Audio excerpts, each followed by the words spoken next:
But if you have the components to build a bigger set, you know, go for it.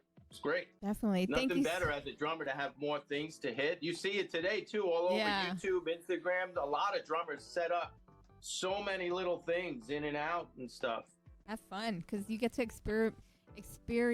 experiment with sound and different things. Especially just the little mini sound effect stacks and stuff that a lot of drummers are hitting. Instead of doing tom fills, they'll like integrate cymbal sounds and stuff.